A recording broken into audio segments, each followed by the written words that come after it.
Bueno, entonces nosotros vamos a ver hoy, como veníamos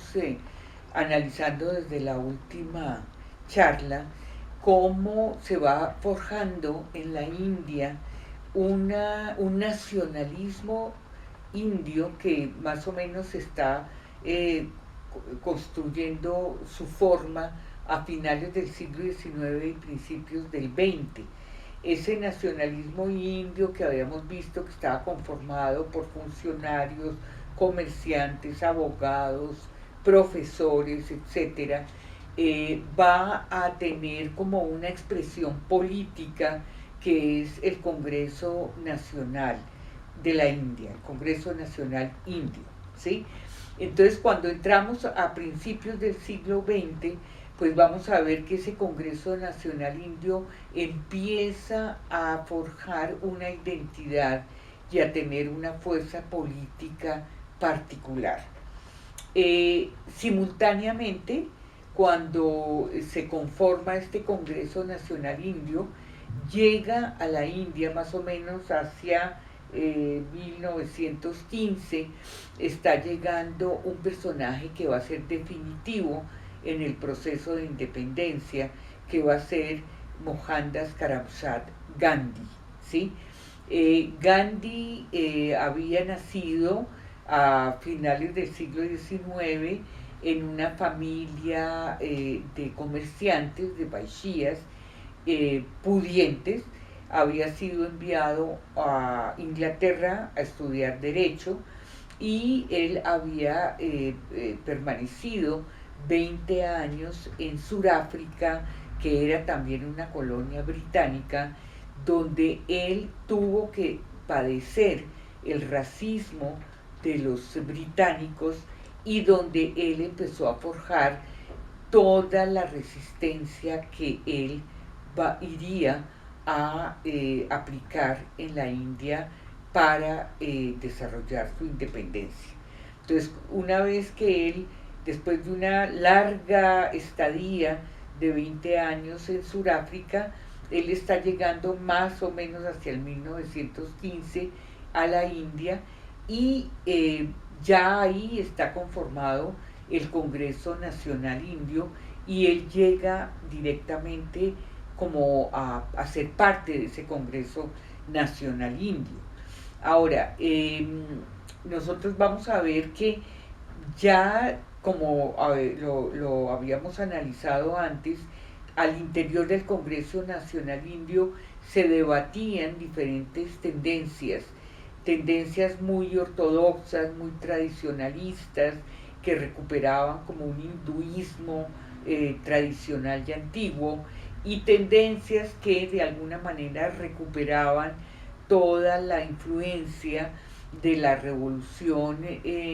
industrial inglesa y la revolución francesa, y que promulgaban por una propuesta más laica en lo que era tanto la política como en la parte educativa. Estas tendencias estaban presentes al interior del Congreso Nacional Indio, y cuando Gandhi llega, él va a dar una, como una tendencia muy india, muy propia, muy de toda la tradición casi que hinduista, jainista, cristiana que la India tenía por toda su historia pasada. Gandhi, cuando llega, va a promulgar por una resistencia que estaba centrada en la no violencia contra los británicos. Es decir, que para él lo importante era no reaccionar frente a la violencia inglesa, sino digamos que a través de una resistencia pasiva, de velar al enemigo inglés como toda su mediocridad y toda su carencia moral, eh, en la medida en que ellos pues humillaban a la población india con una como con un aspecto y con una eh, eh, presencia humillante frente a los indios, donde ellos se consideraban que eran una cultura superior. Entonces Gandhi entra con una resistencia, como lo vemos, pasiva, no violenta, donde la idea era nunca reaccionar de la misma manera como los británicos atacaban violentamente a la población india. Ya habíamos visto que los británicos pues habían empezado a competir con sus productos textiles de Lancashire frente a todo lo que era la producción artesanal textil de la India. Eh, y de alguna manera vamos a ver cómo Gandhi justamente va a desarrollar una, como una resistencia frente a esa competencia que producía tanta decadencia en todo lo que era la población artesanal que se dedicaba a la producción de textiles dentro de la India. Entonces este personaje, que es Gandhi, como vemos, llega con una propuesta que no solamente es política, sino que es una propuesta espiritual y filosófica, donde él recupera antiguas tradiciones indias en la manera como él va a luchar contra la dominación británica. Entre ellas está el hartal, que era una manera de resistencia pasiva, donde se dejaba de trabajar un día o 2 días en la medida en que se suponía que el alma no estaba en condiciones de producir, y en esa medida esa resistencia era una manera de decirle a los ingleses que su dominación violenta, tanto en lo económico como en lo político, como en lo social, como en lo cultural, pues no iba a ser tolerada por la población india. Entonces Gandhi llega al Congreso Nacional Indio, donde, como vimos, había ya una población, una clase media que está en la búsqueda de una identidad muy propia. Y Gandhi va a dar un impulso muy fuerte a esa identidad en la medida en que él va, a partir de la recuperación de métodos tradicionales indios, va a poder forjar una desobediencia civil que él ya había aprendido cuando estuvo estudiando derecho en Inglaterra, porque él estuvo estudiando en Inglaterra derecho y luego se va a Sudáfrica durante 20 años y luego entra a la India justamente cuando el Congreso Nacional Indio empieza a tener cada vez más fuerza. Entonces Gandhi empieza a desarrollar estos métodos de resistencia que son muy tradicionales, donde no solamente él va a recurrir a la desobediencia civil, donde él va a recurrir a las huelgas de hambre que van a ser, eh, donde él va a expresar su desacato contra todas las políticas británicas, y vamos a ver cómo él, a través de estas huelgas de hambre, pues empieza a tratar de conciliar una división que ya empieza a forjarse a principios del siglo XX entre la población musulmana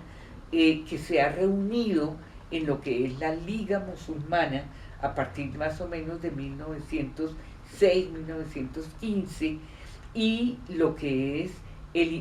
la población hinduista que está concentrada en el Congreso Nacional Indio. Gandhi ve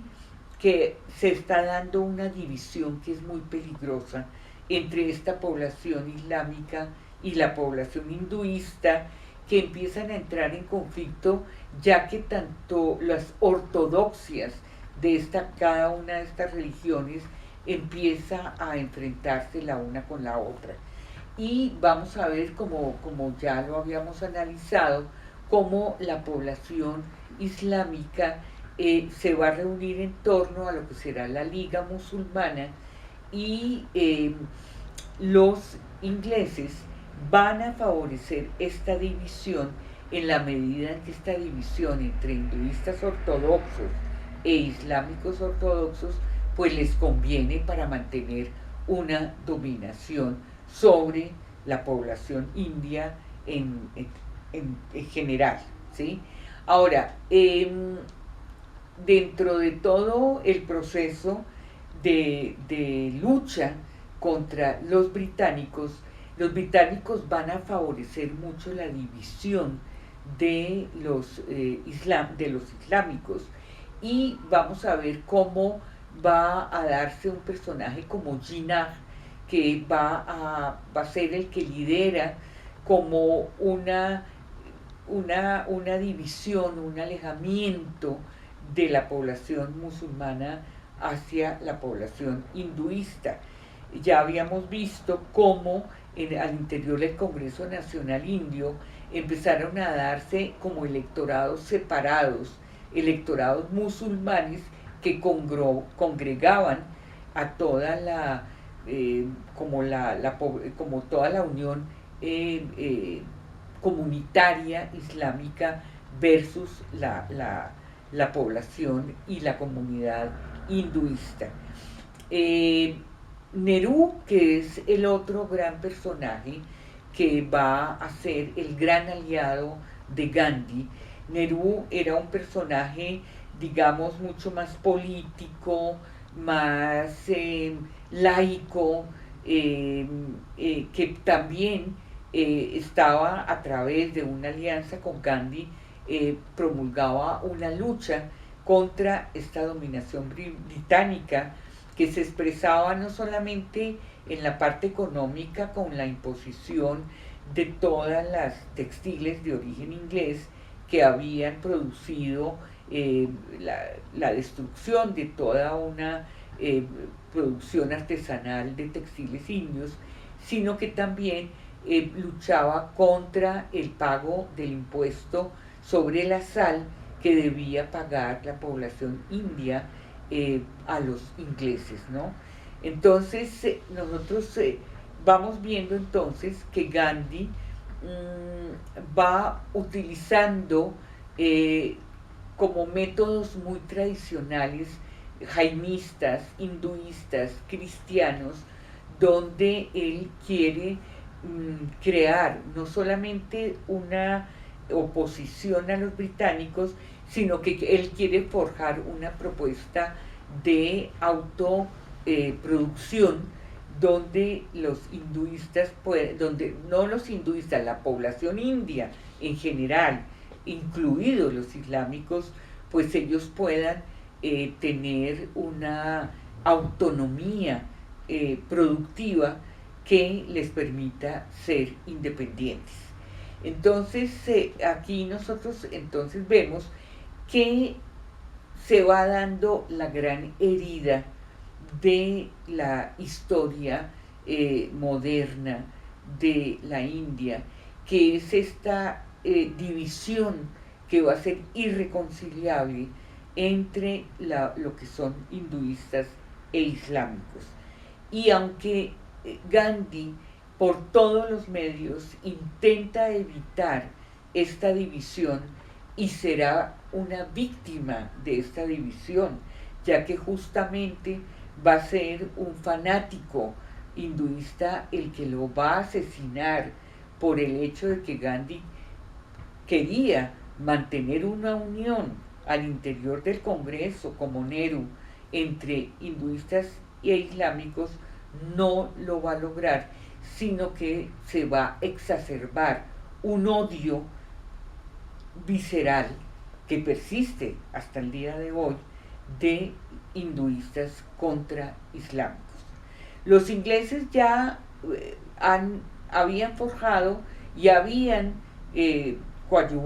habían ayudado bastante a que esta división se zanjara. Ellos habían dividido Bengala entre una Bengala oriental de mayoría islámica y una Bengala occidental de mayoría hinduista. Y todo lo que era el noroeste de la India también tenía una concentración de población islámica, que veremos posteriormente que cuando se dé la independencia de la India en 1947, pues se va a dar una partición de estas dos poblaciones.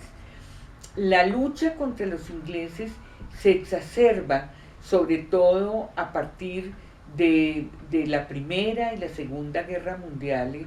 donde los ingleses, debilitados por esta participación que ellos tuvieron tan grande en la Primera Guerra Mundial y en la Segunda Guerra Mundial, esto favoreció que los movimientos independentistas indios pudieran realmente atacar la presencia inglesa en la India. Entonces, así de esta manera, nosotros vamos llegando más o menos hacia el 1930, se va forjando ya la idea de una patria musulmana que será convertida en el Estado-Nación de Pakistán y todo lo que es un Estado-Nación, como será el Estado-Nación de la India, que tendrá como sus grandes representantes tanto a Gandhi como a Jawaharlal Nehru. Entonces vamos a dejar por ahora acá, en el momento en que ya se va forjando todo este movimiento independentista. Ya terminaremos la próxima vez cerrando este proceso, ya cuando asistimos en 1947 el momento en que ya se consolida la independencia y se forja la creación del Estado-Nación moderno de la India. Entonces dejamos acá y nos veremos ya para cerrar la próxima vez.